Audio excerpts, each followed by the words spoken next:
ಅಥವಾ ಯಾವುದೇ ಪ್ರೇರೇಪಣೆಗಳ ದಾಕ್ಷಿಣ್ಯಗಳಿಂದ ಪ್ರಭಾವಿತರಾಗದೆ ಮತ ಚಲಾಯಿಸುತ್ತೇವೆಂದು ಈ ಮೂಲಕ ಪ್ರತಿಜ್ಞೆ ಸ್ವೀಕರಿಸುತ್ತೇವೆ. वोट तुम्हारा शक्ति बड़ी, इसे ना व्यर्थ गवाना. ಈಗ ಕರೆಕ್ಟ್. वोट तुम्हारा शक्ति बड़ी, इसे ना व्यर्थ गवाना.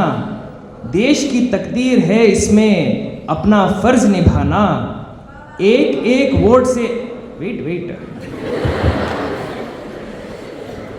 ಇದರದ್ದು ಮೀನಿಂಗ್ ಅರ್ಥ ಮಾಡ್ಕೋಬೇಕ್ರಿ. एक एक वोट से बनती है बदलाव की तस्वीर. एक एक वोट से बनती है बदलाव की तस्वीर. सोच समझकर चुनो नेता, ये है लोकतंत्र की तकदीर. ये है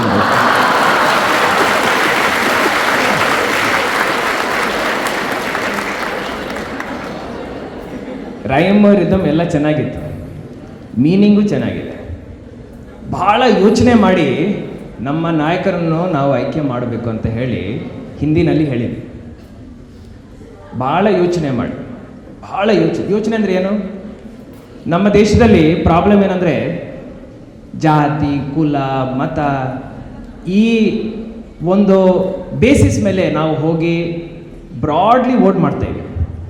ನಾವೇನು ಅಂದ್ಕೊಳ್ತೇವೆ, ನಾವೆಲ್ಲರೂ ಎಜುಕೇಟೆಡ್, ನಾವು ಮಾಡಲ್ಲ ಹಂಗೆ, ನಮ್ಮ ಊರಲ್ಲಿ ಮಾಡ್ತಾರೆ ಜನ, ಅವ್ರಿಗೆ ಹಾಗೆ ಇರೋದು. ತಾವು ಯಾರಿಗೆ ವೋಟ್ ಮಾಡ್ತಾಯಿದ್ರಿ? ಯಾವ ಆಧಾರದ ಮೇಲೆ ವೋಟ್ ಮಾಡ್ತಾಯಿದ್ರಿ? ತಮ್ಮ ಕ್ಯಾಂಡಿಡೇಟ್ ಯಾರಂತ, ಅವ್ರ ಬ್ಯಾಕ್ಗ್ರೌಂಡ್ ಏನಂತ ಒಂದು ಸತಿ ತಾವು ಯೋಚನೆ ಮಾಡಿದ್ದೀರ?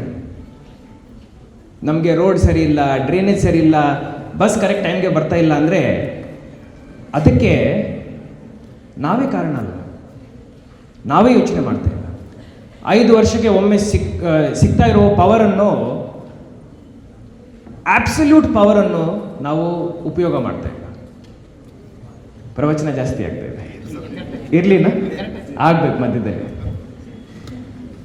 ಇನ್ನೊಂದು ಶೇರ್ ಹೇಳ, ಸ್ವಲ್ಪ ಮೂಡ್ ಡೈಲ್ಯೂಟ್ ಆಗುತ್ತೆ. मतदान का महत्व समझो, ये शक्ति तुम्हारी है.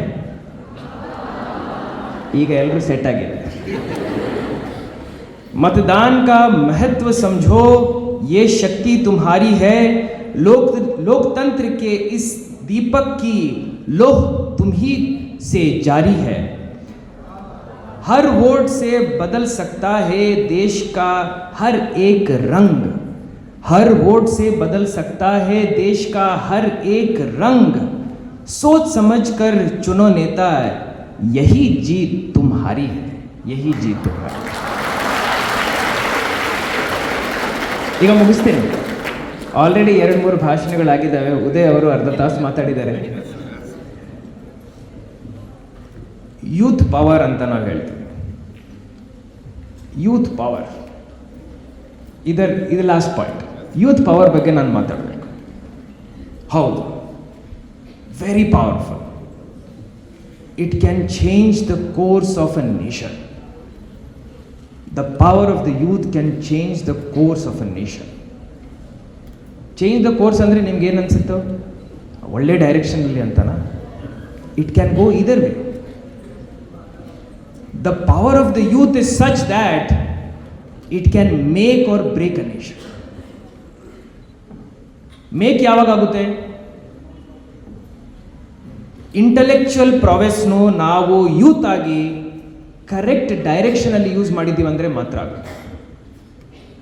ನಾನು ಸ್ಕೂಲಲ್ಲಿದ್ದಾಗ, ಕಾಲೇಜಲ್ಲಿದ್ದಾಗ, ಆವಾಗ ಮೇನ್ಲಿ ಬುಕ್ಸ್ ಓದಿ, ನ್ಯೂಸ್ ಪೇಪರ್ ಓದಿ ಇನ್ಫಾರ್ಮೇಷನ್ನು ನಾವು ಸಂಗ್ರಹಣೆ ಮಾಡ್ತಾಯಿದ್ದೀವಿ. ಈಗ ಟೈಮ್ಸ್ ಹ್ಯಾವ್ ಚೇಂಜ್ಡ್. ನಾವು every one is dependent on the internet. Internet ಅಂದರೆ ಇಂಟರ್ನೆಟ್ಟಲ್ಲಿ at least good websites, reliable websites ಅಲ್ಲ, ಬರೇ ವಾಟ್ಸ್ಯಾಪಲ್ಲಿ ಏನೇ ಬರಲಿ ಅದೇ ಬೈಬಲ್, ಅದೇ ಗಾಸ್ಪಲ್, ಅದೇ ಸತ್ಯ ಅಂತ ಹೇಳಿ ನಾವು ಭಾವಿಸ್ತಾ ಇದ್ದೀವಿ. ನಾನೇ ನೋಡಿದ್ದೀನಿ, ನನ್ನ ಬಗ್ಗೆ ನನಗೆ ಮೆಸೇಜ್ ಬಂತು. ಏನಂತ ಹೇಳಲ್ಲ, ನಾನು ಇಷ್ಟೆಲ್ಲ ಮಾಡಿದ್ದೀನ ಅಂತ ನನಗೆ ಅನಿಸಿತ್ತು. ನನ್ನ ಬಗ್ಗೆ ಒಳ್ಳೆ ಮೆಸೇಜಸ್ಸು ನನಗೆ ಬಂತು, ಕೆಟ್ಟ ಮೆಸೇಜಸ್ಸು ಬಂತು. But WhatsApp being so powerful, how do we protect our selves from this power? The only way to protect ourselves from the bad power of internet is to be more good intellectually. ನಾವು ಇನ್ನೂ research ಮಾಡಬೇಕು.